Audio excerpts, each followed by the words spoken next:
ஓம் சாந்தி. இன்னைக்கு பாபாவோட தெய்வீக வாழ்க்கை அதை பற்றி பார்க்கலாம். இறைவனிடம் தங்களுடைய எஞ்சிய ஆயுளை அர்ப்பணித்து இருந்த சுமார் 400 சகோதர சகோதரிகள் யக்கியத்தை சார்ந்த 5 கட்டிடங்களில் தங்கள் வாழ்க்கையை தொடங்கியிருந்தன. இவர்கள் இங்கு வரும் முன்னர் பல்வேறு பின்னணியில் பிறந்து வளர்ந்தவர்கள். இவர்களது வயது, ஜாதி, பொருளாதார நிலையும் வித்தியாசமானது. எனினும் இவர்களிடையே எந்த ஒரு பிணக்கின்றியும் ஒற்றுமையோடும் மகிழ்ச்சியோடும் கூடி வாழ்ந்தனர். ஒரு குடும்பத்தில் உள்ள 4-5 பேர்கள் தங்களுக்குள் ஒற்றுமையாக சேர்ந்து வாழ முடியாத சமுதாய சூழ்நிலையில் பாபாவின் 400 குழந்தைகள் எந்த ஒரு சிரமமும் இன்றி அமைதியாக நாளுக்கு நாள் ஆண்டுக்கு ஆண்டு அன்பு மேலோங்க வாழ்ந்து வந்தனர். இவர்களிடையே வெகு சீக்கிரத்தில் ஒற்றுமை குலைந்து சண்டை சச்சரவு உண்டாகும் என்று எதிர்பார்த்த ஓம் மண்டலி எதிராளி குழுவை சார்ந்தவர்கள் ஏமாந்து போயினர். ஒரு சமயம் யக்கியத்தில் பணமுடை பற்றாக்குறை போன்ற சோதனை புயல்கள் வீசிய போதிலும் குழந்தைகளிடம் இருந்த நம்பிக்கையும் உறுதியும் சிறிதும் தளரவில்லை. காரணம், இந்த யக்கியம் எந்த ஒரு மனிதராலோ அல்லது எந்த ஒரு சாதாரண உலகாயுத லட்சியத்தை முன்வைத்தோ உருவாக்கப்படவில்லை. இது எல்லாம் வல்ல இறைவனே உருவாக்கியது. ஆகவே அவரது சக்தி யக்கியத்தை பாதுகாத்து வந்தது. சிவபாபாவின் நேர்முக கண்காணிப்பில் குழந்தைகளுக்கு ஆர்வத்தையும் உறுதி அளிக்கும் உற்சாகத்தையும் தொடர்ந்து அளித்து வந்தனர். திவ்ய காட்சி. இந்த பிரபஞ்சம் 3 பாகங்களை கொண்டது என இறைவன் மனித குலத்திற்கு விளக்கினார். கண்ணால் பார்க்கக்கூடிய இந்த ஸ்தூல உலகிற்கு அப்பால் அடுத்து இருப்பது பிரகாசமாக ஒளி வீசும் சூட்சும உலகம். இது 3 அடுக்குகளை கொண்டது. இதை பற்றி பல்வேறு காட்சிகளை அநேக ஆத்மாக்கள் அனுபவம் செய்கின்றன. சிவபாபா பூலோகத்தில் பிரம்மபாபாவின் சரீரத்தில் இல்லாது இருக்கும் போது தனது மேலோக இருப்பிடத்தை விட்டு இறங்கிய பின்னர் இந்த சூட்சும உலக பிரதேசத்தை சில மணி நேரம் தமது இடைக்கால தங்கும் இடமாக உபயோகிக்கின்றார். இதற்கு அடுத்த மேலே அதி உயரத்தில் ஒளி வெள்ளமாக காட்சியளிப்பது பிரம்ம தத்துவம். இதனை பௌத்தர்கள் நிர்வாண உலகம் என்கின்றனர். இந்த பொன் சிவப்பு ஒளி உலகில்தான் கால சக்கரத்தின் பெரும்பான்மையான காலம் ஆன்மீக தந்தை பரமாத்மா இருந்து வருகின்றார். இவ்வுலகுக்கு பரந்தாமம் என்று பெயர்.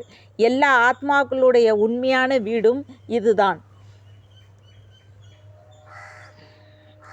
பொன்னம்பலம் என்றும் இதை குறிப்பிடுவது உண்டு. இங்கிருந்துதான் பூலோகத்திற்கு வந்து ஆத்மாக்கள் பிறப்பு எடுக்கின்றன. மீண்டும் கல்ப முடிவில் பூலோகத்திலிருந்து திரும்பி சென்று சேர்வதும் இங்குதான். இது சதா அமைதி நிலவும் சாந்தி இல்லம். சிவபாபா குழந்தைகளுக்கு நினைவு பயணமாக இங்கு வந்து தன்னருகே அன்போடு அமர்ந்து அமைதியை அனுபவம் செய்யுமாறு கற்பித்தார். இவ்வாறான அப்பியாசத்தை அடிக்கடி செய்து தன்னை போன்று ஒளி வீசும் பிரகாசமான நட்சத்திரமாக அனுபவம் செய்யும் ராஜயோகிகளாக வேண்டுமென்று வழி காட்டினார். சூட்சும உலகில் திவ்ய காட்சி மூலம் விசேஷ செய்திகளை பெற்று வரக்கூடிய பாக்கியத்தை சில குழந்தைகளுக்கு சிவபாபா வழங்கி வந்தார். இவர்களில் பெரும்பாலானோர் பெண்களே.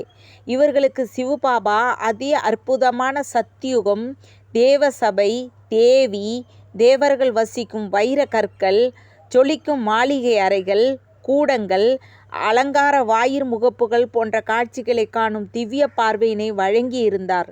இவர்கள் கண்ட காட்சியை மற்றவர்கள் ஸ்தூலமாக காணவும் ஊக்கமளிப்பதற்காகவும் அதே போன்ற ஆடை அணிகலன்கள் தயார் செய்து அணியுமாறு செய்தார். மேலும் இன்னும் சுபாவத்தால் மாற்றம் கொண்டு வராமல் இருக்கும் சகோதரிகளுக்கு யார் யாரிடம் என்னென்ன குறைகள் என்னென்ன இருக்கின்றன என்ற செய்தியையும் இந்த டிரான்ஸ் சகோதரிகள், அதாவது திவ்ய செய்திகள் கொண்டு வருபவர்கள் மூலமாக சிவபாபா ரகசியமாக தெரிவிக்குமாறு செய்தார். இதன் மூலம் தங்களிடம் உள்ள அசுத்த எண்ணங்களை சிவபாபா அறிந்து இருக்கின்றார் என்பதையும் இது நாள் வரை அவரிடமிருந்து மறைத்தது தவறு என்பதையும் உணர்ந்து தங்களின் சுபாவத்தை மாற்றிக்கொள்ளும் முயற்சியை அவர்கள் தீவிரப்படுத்தினார்கள்.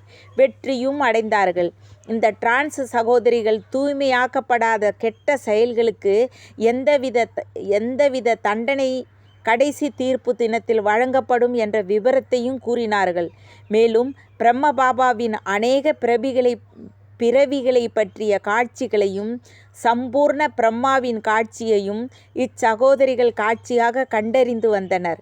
இதன் மூலமாக பல்வேறு மத நம்பிக்கைகள் மற்றும் சாஸ்திரங்கள் கூறும் ஆதாம், ஏவாள், ஆதிதேவன், ஆதிதேவி, உலக மாதா, உலக பிதா என்பது நம் கண் முன்னே காணும் இதே பிரம்மா, இதே ஜெகதம்பா சரஸ்வதியே தான் என சகோதரிகள் உணர்ந்து கொண்டன.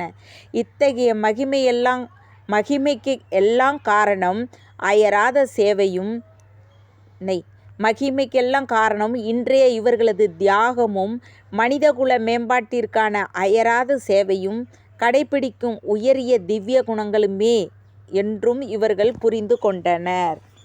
தேங்க்ஸ் பாபா. ஓம் சாந்தி.